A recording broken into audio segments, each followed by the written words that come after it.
Ito yung mga kapanahunan noon ni Ate Charing sa hindi pa niya na totally nararamdaman na nag-recurrent na pala yung kanyang karamdaman, yung sarcoma cancer niya. Excuse. Alam nyo guys, marami tayong nababasa, na naririnig, pagka, ano daw, I mean, as long as, ano yan, karne, kalaban talaga daw yan ng, I mean, favorite daw yan ng mga cancer cells. Itong kinain niya guys is, karning ng kambing. Ang tawag nito is, ano ba yung, hindi kalderito, yung, kilawin ba? Something ganun. Oh. Pero, kung tutuusin guys, karne pa rin yan, di ba? Oh. Yan. Tingnan nyo guys, ang daming karne, ang daming kanin. Ganyan kasi si Ate Charing sa ganadong magkain. Oo. Kaya, hindi, guys, hindi ako doktor ha. Naririnig ko lang yan. Kahit sa mga doktor, din yan, nagsasabi din sila ng ganyan. Or sa mga, yung mga quack doktor, yung mga albularyo ba ng mga doktor, oo. Sinasabi man nila yan na basta karne daw, favorite daw yan ng cancer cells or kahit nga daw chocolate, di ba? Oo. Pero tingnan nyo na guys, kilawin yan. Pag sinabi mong kilawin, yun yung mga parts ng lamang loob ng kambing na ginagawang, kumbaga kilawin. Ano yan eh, yung matitigas na part. Kasi balat yan ng kambing yata. Oo. Tsaka mga lamang loob. Ayan. Ganyan si Ate Charing ganang kumain. Oo. Kaya tingnan nyo guys. Ang dami niya, no? Ewan ko kung, siyempre, hindi pa nga niya totally na, nararamdaman kasi, recurrent na kasi ang finding sa kanya, bumalik. Ibig sabihin, hindi talaga totally na-cured si Ate Charing kasi, una-una, sinabi niya, na hindi niya talaga tinapos yung kanyang treatment sa South Korea. Nung balik siya sa Pinas, siyempre, galing siya sa South Korea, naggumastos siya doon kasi nagpagamot nga siya, natural.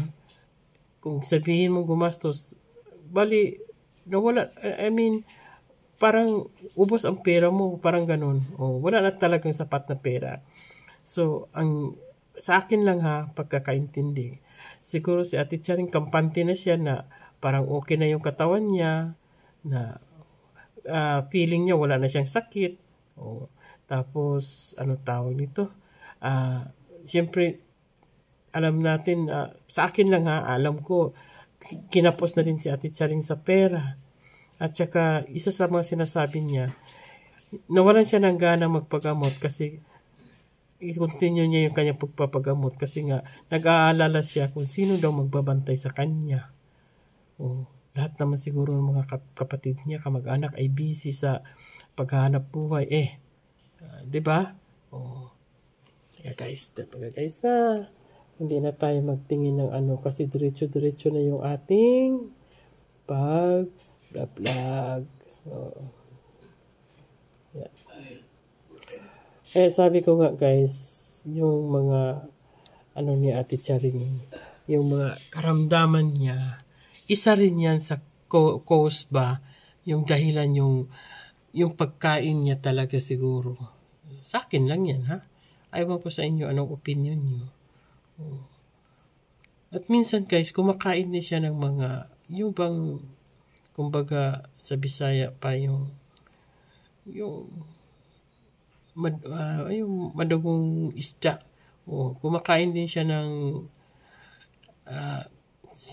yung sinaing na, I mean, hindi, yung grilled fish na tulingan or mangko sa amin ang tawag niyan. Yan ang mga isda na talagang, kumbaga, kung isang babae ay nanganak tapos yan ang kinain niya, talagang mabinat ka. Yan parang ganun yung mga, kumakain din si Ate Charing ng mga pusit. Oh. At saka yung mga fruits na iba na kinakain niya. Kasi mahirap guys pag mayroon ka ng cancer, hindi mo ma-perfect ang iyong kinain. Si Ate Chan, katulad lang din natin yung ang kanyang buhay. O, di ba? Kaya sabi ko, sa akin lang ha. Tingnan nyo guys, ang dami niyan. Yan, lahat pumasok sa katawan ni Ate Charing ang pagkain na yan. Kahit sino naman guys, masarap daw talaga yung karne ng kambing. Kahit ako, favorite ko yan. Lalo na kung apritada. Masarap yan. Kaso nga lang, pero sayang talaga. Ate Charing, siguro guhit na yan ang kapalaran mo. Kaya yan to, mga iniwan mong alaala.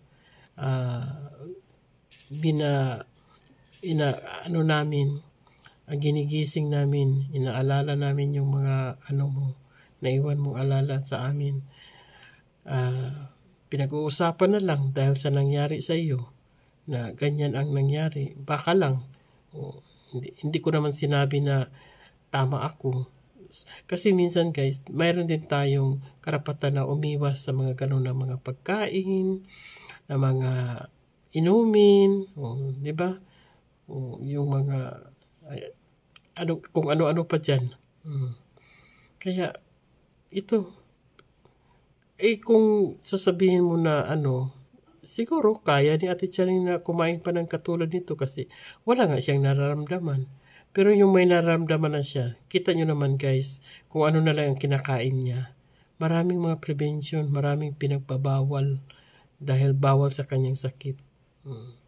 Kaya, alam ko, hindi naman siya, yung nagkasakit siya, hindi naman siya kumakain ng ganito. Meaning, bawal sa kanya.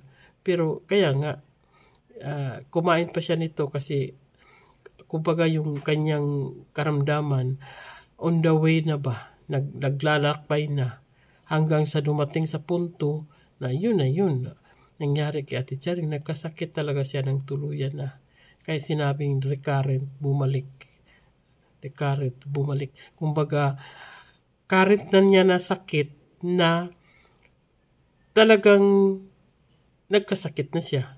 Kaya sabi ay recurrent ang tawag. Recurrent. Yun ang ibig sabihin. Current na sakit na sumakit na talaga. Yung baga, andyan na siya. Tapos, kumbaga sa finishing line pa, umabot na siya sa finishing line na hanggang dyan lang talaga ay mararamdaman niya na talaga ang sakit. Kaya, yun ang nangyari kay Ate Charing. Kaya, manood lang tayo guys para ma-refresh natin. Kasi, baka may nanonood dyan na may ganitong karamdaman din katulad ni Ate Charing. At least aware tayo, di ba? Kaya guys, thank you for watching. Please don't forget to like and subscribe to my channel. Mother Maring lang po. Bye-bye and thank you. Rest in peace, Ate Charing.